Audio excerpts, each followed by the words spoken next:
Hello बच्चों, welcome to Alex International online tutorial. Today I will teach you life processes. The first chapter of biology included in the syllabi of class 10, and this lecture will be in English medium. I will teach you in both Hindi and English so that you can better understand it. What a life process is. As you all knows, life is full of a complex biomolecular processes, biochemical processes. We simply tell it as biochemical reactions. Biochemical reactions. Now, to understand it, first we are taking an example. How do we tell the difference between what is alive and what is not alive? How can we identify this? भैया मेरे, कौन सा जीव जिंदा है, कौन सा organism alive है, कौन सा ऑर्गेनिज्म अलाइव नहीं है, आखिर इसका कुछ तो क्राइटेरिया होना चाहिए कि नहीं होना चाहिए? सोच के बताइए आप लोग. If we see a dog running or a cow chewing cud, so there are a lot of examples.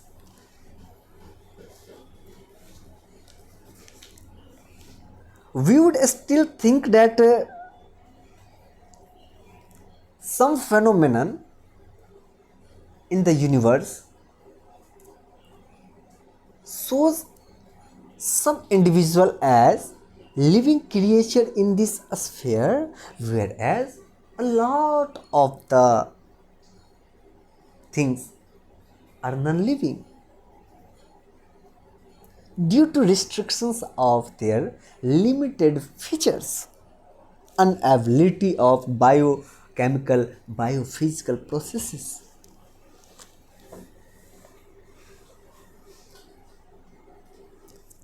But still the question persists. How do we know that they are alive or they are not alive? Whether we are talking about plants or animals, चाहे हम plant की बात करें या फिर हम animal की बात करें, तो आइए और चर्चा करते हैं कि लिविंग और नॉन लिविंग के बीच में क्या अंतर है. लाइफ प्रोसेस किसको कहते हैं?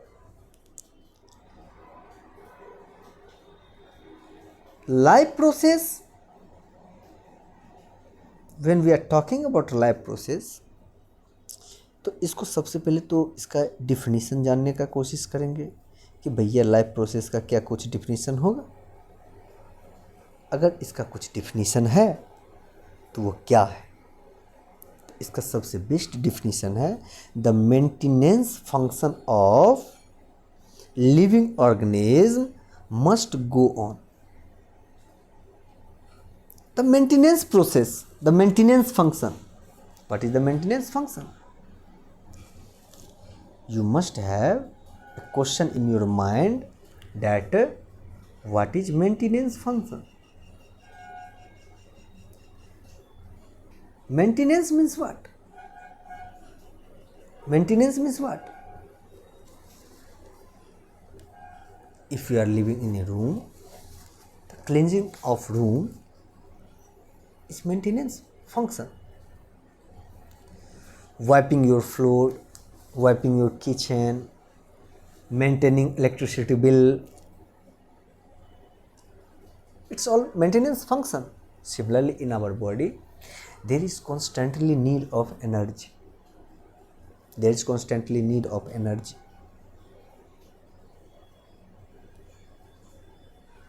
There are maximum reactions occurring inside the body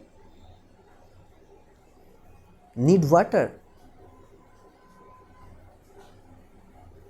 as its reactant and as its most important part of the reaction. There's so many biomolecular reaction can't happen in absence of water, and that's why this is the reason why our body is consist majorly of water. And this maintenance function must go on when? Every time when they are not doing anything particular. Then also, if we are reading, that's okay. If you are watching a TV, that's okay. If you are eating, that's okay. But if you are sleeping, you are in static position, you are not doing anything, then also the maintenance function will run. ये जो शरीर का जो maintenance function है बच्चे चलते रहते हैं. सो और इसके लिए क्या चाहिए भैया? इसके लिए चाहिए हमको एनर्जी.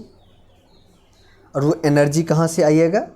तो वो एनर्जी आएगा न्यूट्रिशन से. तो सबसे पहले तो ये बात हो जाती है कि भैया ये न्यूट्रिशन क्या है. ये न्यूट्रिशन क्या है? सबसे पहले तो ये बात कर लेंगे कि ये न्यूट्रिशन क्या है कि नहीं. पहले तो ये बात कर लेते कि ये न्यूट्रिशन क्या है कि नहीं. पहले ये बात कर लेते हैं कि ये न्यूट्रिशन क्या है. ओके.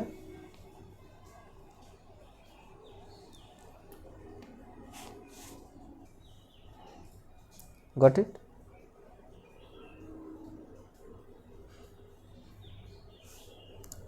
सो सबसे पहले तो ये बात कर लेते हैं कि भैया ये न्यूट्रिशन क्या है.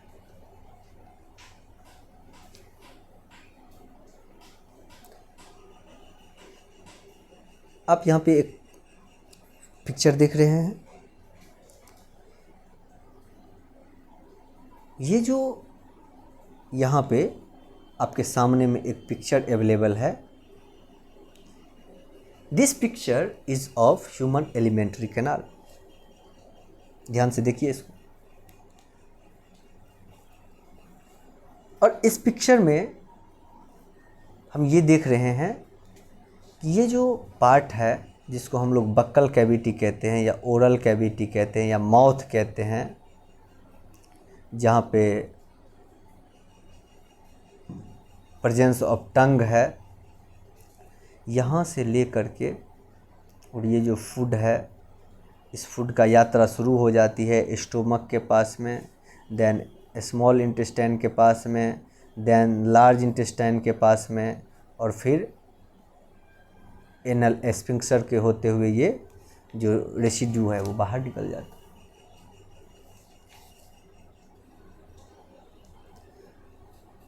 तो ये जो प्रोसेस है ना, ये प्रोसेस है न्यूट्रिशन, है कि नहीं.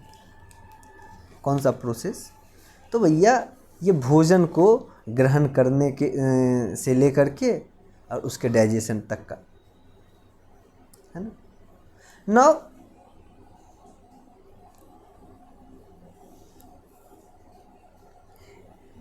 what happens when we take in any type of food? What is food? First you need to understand what is food. So food is a source of energy. No. Food is not only the source of energy. Food is a substance which stores chemical form of energy, and when it is taken inside our body, after churning, grinding, cutting, it gets inside the esophagus. You know, this is food pipe. Then to stomach, where where it mix with what? Hydrochloric acid, peptic juices. You know, bile. Then this food goes inside the small intestine, where the complete digestion occurred. Then it goes to the large intestine. And this series of the conversion, the series which results into the conversion of food, the chemical form of food, into its functional unit and simpler form, this is called the nutrition. तो बच्चे, इतनी बात तो समझ में आ गई भैया। ये जो भोजन है ना, भोजन का जो ज़रूरत है, ये इतना बड़ा माउथ को ही नहीं है, या इस चेस्ट को ही नहीं है, या इस स्टोमक को ही नहीं है। Each cell inside our body, ये जो छोटा छोटा सा सेल है ना, जिसको आप देख भी नहीं सकते हैं, जिस सेल को आप विदाउट माइक्रोस्कोप बच्चे देख भी नहीं सकते हैं, हर एक सेल को चाहिए एनर्जी। बात समझ में आ रही है ना? और ये जो न्यूट्रिशन का जो काम है ना बच्चे, ये सेलुलर लेवल तक होता है। ये जो डाइजेशन का काम है, ये भी सेलुलर लेवल तक होता है, और तभी तो इसको सेलुलर डाइजेशन बोलते हैं। सेलुलर डाइजेशन बोलते हैं, सेलुलर डाइजेशन, सेलुलर डाइजेशन। बात समझ में आ रही? ठीक, ये सारी बातें हो गई। अब ये जो डाइजेशन है, ये दो तरह का होता है। एक होगा न्यूट्रिशन है, there are two types of nutrition. एक हो जाएगा ऑटोट्रोपिक न्यूट्रिशन, और एक हो जाएगा हेट्रोट्रोपिक न्यूट्रिशन। बात समझ में आ रही है? ऑटोट्रोपिक न्यूट्रिशन में क्या होगा कि carbon and energy in the form of sunlight, that is solar energy. अब इसकी भी एक लंबी सी कहानी है भैया, अब उतना डिटेल में तो जाएंगे नहीं, हाँ, लेकिन थोड़ा बहुत बता देंगे हम आपको कि जो पार है, अब आप बोलेगा ये भैया पार क्या है?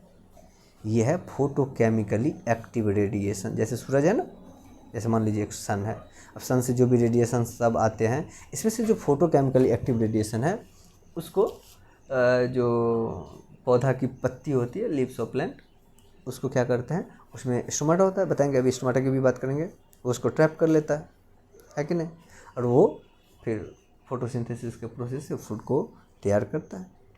इतनी बात तो समझ में आ गई। हाँ, अब हम लोग थोड़ी सी बात कर लेते हैं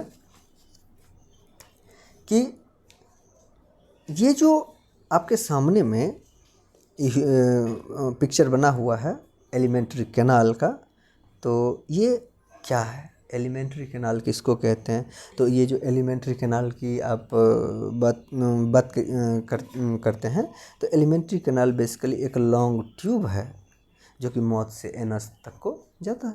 अब देख रहे हैं, ये हमारा क्या, ये माउथ पार्ट है, और यहाँ से लेकर के एनस तक का पार्ट है, ये हमारा एलिमेंट्री कैनाल। ठीक है, अब आप जाइएगा खोजने के लिए, ये अमीबा में एलिमेंट्री कैनाल मिलेगा? नहीं मिलेगा। ये अमीबा कैसे भी बना सकते हैं, इरेगुलर शेप होता है भैया, इसमें कोई बहुत बड़ी बात नहीं है ना। अब ये एलिमेंट्री कैनाल जाइएगा पैरामीशियम में खोजने के लिए, तो मिलेगा? हाँ, मिलेगा क्या? बिल्कुल नहीं मिलेगा। क्यों भाई? क्योंकि हमारा बॉडी क्या है, कॉम्प्लेक्स बॉडी है, इसलिए हमारे बॉडी में होता है। बात समझ रहे? तो ये बात।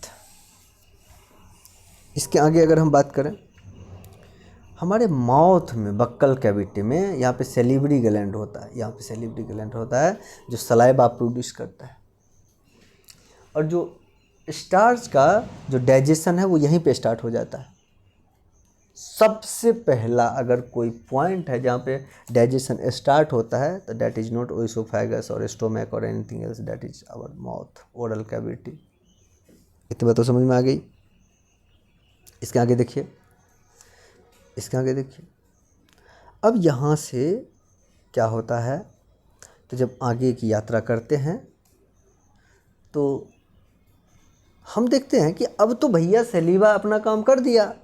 कौन सा काम कर दिया, तो अपना काम कर दिया। कौन सा काम कर दिया, तो इसको थोड़ा सा बढ़िया से लिख लेते हैं। कौन सा काम कर दिया, तो सलीवा जो है ना वो सैलिवरी एमाइलेज को सिक्रीट किया। वो जाके सैलिवरी एमाइलेज स्टार्च पे काम किया, उसके डाइजेशन में मदद किया भैया में, है ना। तो ये क्या हो गया, तो ये एक ऐसा केमिकल है सैलिवरी एमाइलेज जो स्टार्च के डाइजेशन में हेल्प किया। तो ऐसा केमिकल बायो कैटलिस्ट कहलाते हैं या बायोलॉजिकल कैटलिस्ट कहलाते हैं। पहली बात ये समझ में आ गई होगी, है ना। अब इसके जब हम आगे करेंगे बात तो हम देखेंगे कि अब इस फूड का पेरिस्टाल्टिक मूवमेंट होता है। फूड यहाँ से बोलस के फॉर्म में आना स्टार्ट हो जाएगा। बात समझ में आ गई। और कहाँ आएगा, तो स्टोमक में। स्टोमक क्या है भैया, तो स्टोमक एक लार्ज बैग है ना। उस बैग में अब वहाँ पे क्या होगा, वहाँ पे काफ़ी सारे जूसेस हैं जिसके साथ जैसे मान के चलिए उसमें प्रोटीन डाइजेस्टिव एंजाइम भी है जिसको हम पेप्सिन बोलते हैं, म्यूकस भी है, हाइड्रोक्लोरिक एसिड भी है जो अगर कोई एक्टिव बैक्टीरियल फंक्शन है तो उसको इनएक्टिव करेगा या किल करेगा, वो डिपेंड करेगा। तो ये सब बात है ना। अब एक सवाल आता है कि सब बात तो सही है सर, लेकिन इसमें अब ये म्यूकस क्यों होता है, इस स्टोमक में ये म्यूकस क्यों होता है। तो भैया मेरे इसमें हमेशा एसिड रहता है, इसमें हमेशा एसिड ऐसे तैरता है। अब ये एसिड इसको भी तो डैमेज कर सकता है ना, तो उससे बचने के लिए इसमें म्यूकस होता है। ये जो नेचर ने, प्रकृति ने जो ऑर्गन डिजाइनिंग किए हैं बहुत अच्छा तरीका से किया है ना। तो ये सारी बातें हैं। अब क्या होता है, अब हम ये देखेंगे कि स्मॉल इंटेस्टाइन में क्या सब काम होता है। The small intestine is the site of complete digestion of carbohydrate. भैया मेरे स्टार्च का डाइजेशन, कार्बोहाइड्रेट का डाइजेशन स्टार्ट कहाँ हुआ, माउथ में। किसके साथ, सैलिवरी एमाइलेज के साथ में। लेकिन इसका जो कंप्लीट डाइजेशन है वो कहाँ होगा, तो ये स्मॉल इंटेस्टाइन में। वो कहाँ होगा, तो ये स्मॉल इंटेस्टाइन। ओके, तो हम ये सब देख रहे हैं। हम इसमें और क्या देखेंगे भैया, है ना, कि एक और बात है कि ये जो स्टोमक है इसमें एसिड भी है ना, HCl भी तो है।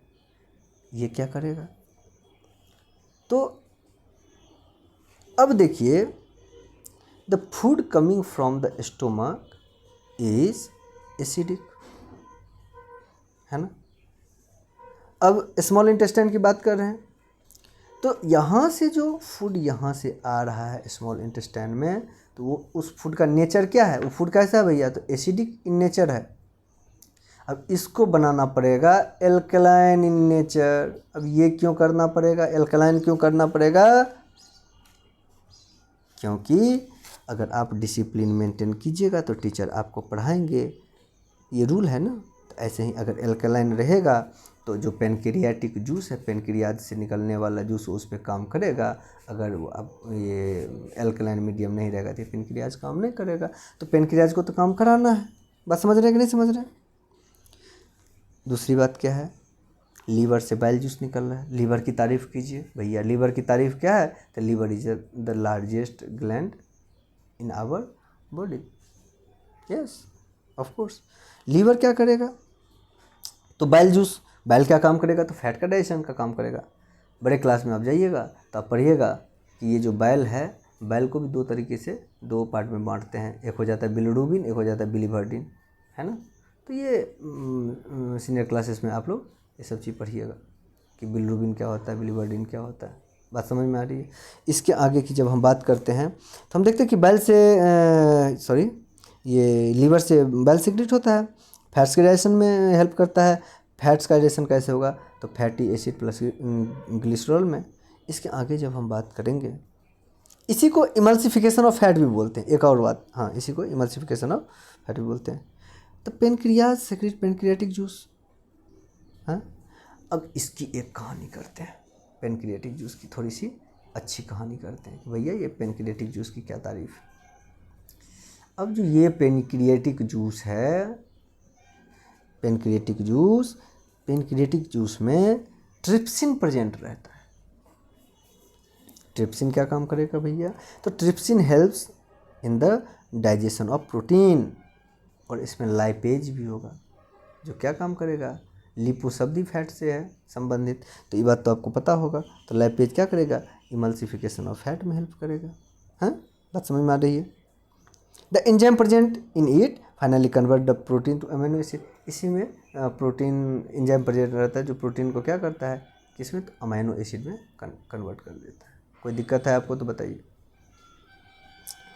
Now the digested food is taken up by the walls of intestine. उस इंटेस्टाइन के वॉल में क्या होता है, हाँ? सोच के बताइए क्या होता है, क्या होता है। उसका जो इंडोमेट्रियम होता है वो फिंगर लाइक प्रोजेक्शंस बना हुआ रहता है, जिसको विलाई बोलते हैं या विली बोलते हैं, समझ रहे हैं ना। अब आप अपने हाथ को देखिए, पाम को देखिए, आपका पाम कैसा है, तो आप देखिएगा आपका पाम कुछ ऐसा होगा, ऐसा कुछ। तो अगर हम सिर्फ इस क्षेत्र की बात करें तो ये जितना एरिया है, सरफेस एरिया की बात करते हैं, और ये जो एरिया है, तो ये तो एरिया बढ़ रहा है ना इसमें, इसके अलग अलग होने से, तो ये एरिया ऑफ एब्जॉर्प्शन को इंक्रीज़ कर देता है। ये क्या करता है, तो एरिया ऑफ एब्जॉर्प्शन को इंक्रीज़ कर देता है। बात समझ में आ रही कि नहीं आ रही, ये क्या करेगा, तो एरिया ऑफ एब्जॉर्प्शन को इंक्रीज़ कर देता है। तो इसके क्वेश्चन भी पूछे जाते हैं, है कि नहीं, इसके लिए क्वेश्चन भी पूछे जाते हैं। इतनी बात समझ में आ गई। अब हम लोग बात कर लेते हैं किसकी, तो रिस्पिरेशन की। अब ये रिस्पिरेशन क्या है, तो रिस्पिरेशन ये भी डाइजेशन से ही संबंधित है।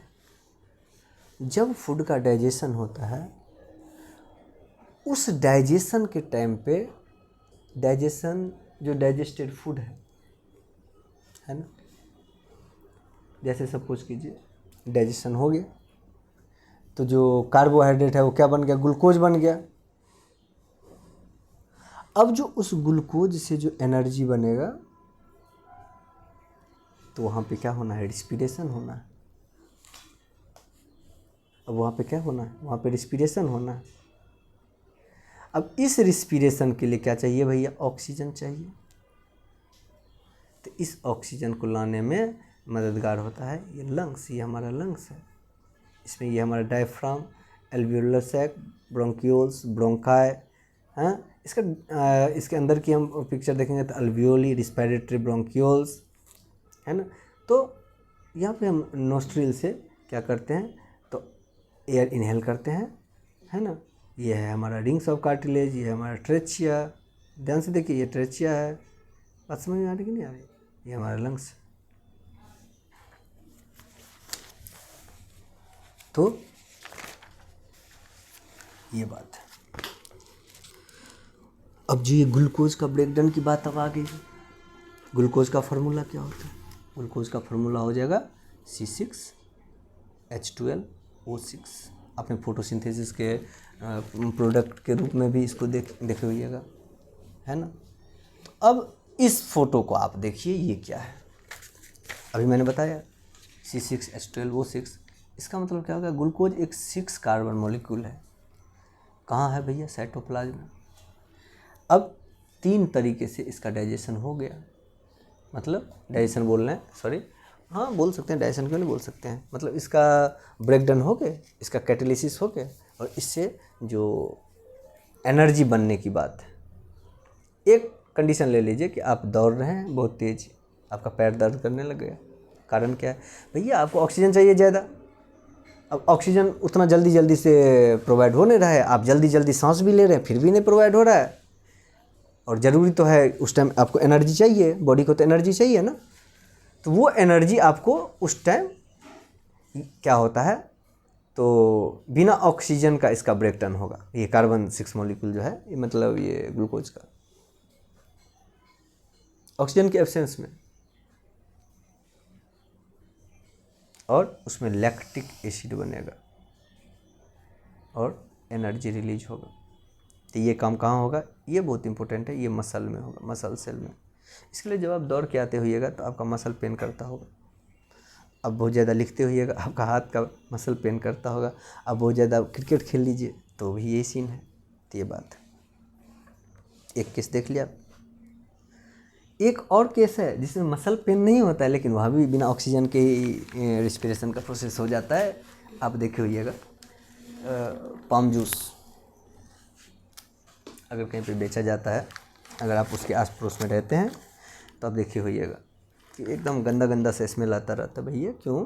क्योंकि वहाँ अल्कोहल है। अल्कोहल कैसे बन गया? वहाँ तो वो तो जूस था ना, वो तो पाम ट्री का जूस था, अल्कोहल कैसे बन गया? भैया वहाँ पे ईस्ट ने काम कर गया अपना, ईस्ट काम कर गया, एनारोबिक रिस्पिरेशन हो गया, यहाँ भी एनारोबिक रिस्पिरेशन हो गया, यहाँ भी एनारोबिक रिस्पिरेशन हो गया। अब वहाँ पे इथेनॉल बन गया, यहाँ पे तो भैया एसिड बन गया था, यहाँ पे तो इथेनॉल बन गया, अब शराब बन गया। कार्बन डाइऑक्साइड इधर भी रिलीज हो रहा है और एनर्जी भी रिलीज हो रहा है। तो कार्बन डाइऑक्साइड वहाँ पे बबल फॉर्मेशन कर रहा है। आप जो स्प्राइट पीते हैं, कोक पीते हैं, कुछ भी जो पीते हैं, हाँ भाई ब्रांडिंग हम नहीं कर रहे हैं, हम बस एक एग्जांपल के लिए ले रहे हैं कि कोई भी कोल्ड ड्रिंक वगैरह आप पीते हैं, जैसे ढक्कन खोलते होइएगा तो लगता होगा कि वाह क्या बात है, झाग के जैसे। क्यों? ये कार्बन डाइऑक्साइड का ही तो कमाल है। तो इस कारण से अब उसका बात करते हैं जो आपके शरीर में होता है। तो आपके शरीर में क्या होता है? तो भैया सेल होता है। सेल के अंदर में क्या होता है? भैया न्यूक्लियस होता है, सेल ऑर्गेनल्स होता है, उसी में एक ऑर्गेनल्स होता है जिसका नाम माइटोकॉन्ड्रिया है। और इस माइटोकॉन्ड्रिया को 9 क्लास में पढ़े हैं कि नहीं पढ़े हैं? सेल। इसी माइटोकॉन्ड्रिया को क्या बोला जाता है? तो powerhouse of the cell.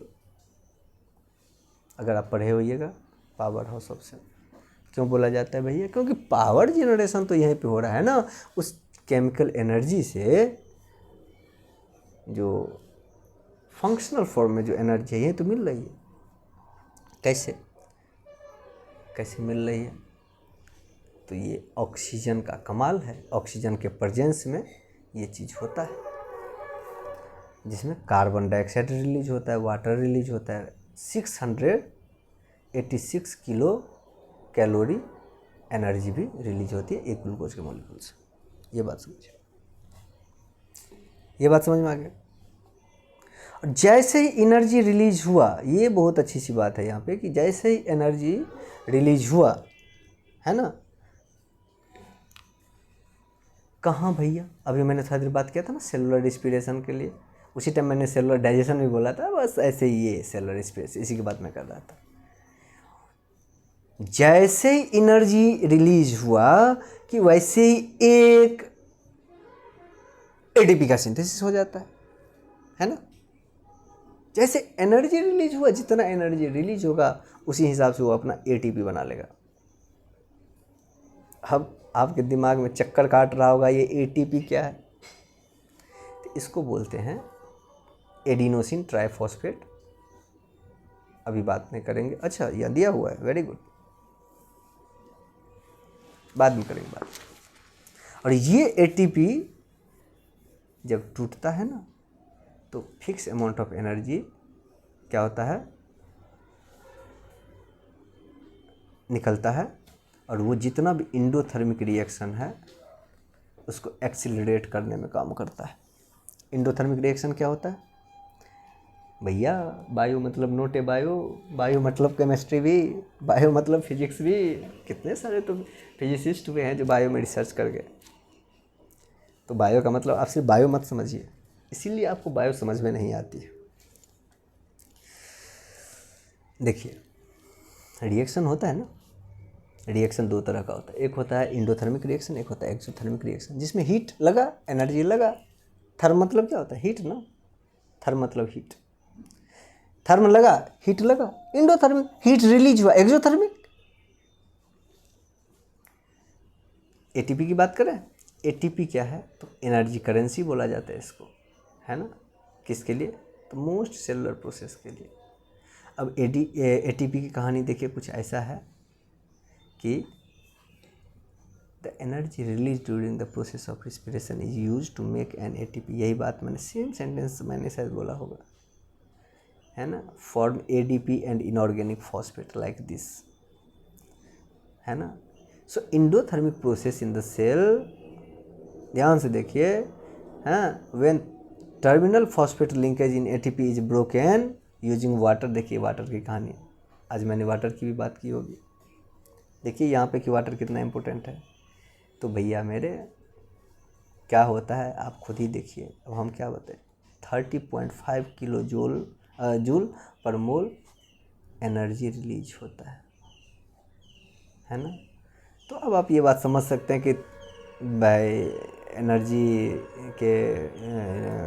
Energy जो है वो बैटरी कैसे काम करता है, क्योंकि बैटरी क्या है भाई, एनर्जी का ही तो सोर्स है। और ये जो एटीपी है ना, इसका यूज होता है कहाँ, कॉन्ट्रैक्शन ऑफ मसल में, प्रोटीन सिंथेसिस में, कंडक्शन ऑफ नर्वस इम्पल्स में। ऐसा थोड़ी ना है कि चोट लगा और ऐसे ही आपको सेंसेशन मिल गया, तो फिर आप डेड हो जाते हैं तो फिर कहाँ चला जाता है सेंसेशन, है। जो लोग डेड हो जाते हैं, जब सेंस होती है और बॉडी का फंक्शन सीज हो जाता है, जब आप डेड हो जाते हैं तो भैया मेरे सेंसेशन कहाँ गया, बत्ती तो गुल हो गई, लाइट ऑफ, है, बत्ती गुल। अब आप किसके क्या है नहीं है सब जाइए भूल। क्योंकि भैया ये सारा खेला ख़त्म। तो एनर्जी ही नहीं है ना, कोई भी जो बायोमोलिकुलर प्रोसेसेस होगा वो होगा ही नहीं ना। पहले तो इस बात को समझ लीजिए ना, कोई प्रोसेसेस नहीं होगा, बात समझे। और ये सारी बातें हैं, तो आज के लिए तो बस इतना ही। अब अगले लेक्चर में हम किडनी देखेंगे, तो आप लोग इस चैनल से जुड़े रहिए। नेक्स्ट लेक्चर में हम लोग किडनी देखेंगे, किडनी की बात करेंगे और एक्सक्रीटरी सिस्टम की भी बात करेंगे कि एक्सक्रीटरी सिस्टम क्या है, कैसे काम करता है। इसी में थोड़ा बहुत अभी बात कर लेते हैं, हालांकि बाद में बात करेंगे कि नेफ्रॉन क्या है, नेफ्रॉन में कलेक्टिंग डक्ट का काम क्या होता है, कैपिलरीज क्या होता है, रीनल वेन क्या होता है, रीनल आर्टरी क्या होता है, ये रीनल शब्द यहाँ पे क्यों यूज़ किए हैं, तो ये सारी बातें करेंगे। Thank you so much. Video के साथ बने रहिए, चैनल के साथ जुड़े रहिए, ज़्यादा से ज़्यादा इसको शेयर कीजिए अगर आपको अच्छी लगी हो तो। Thank you.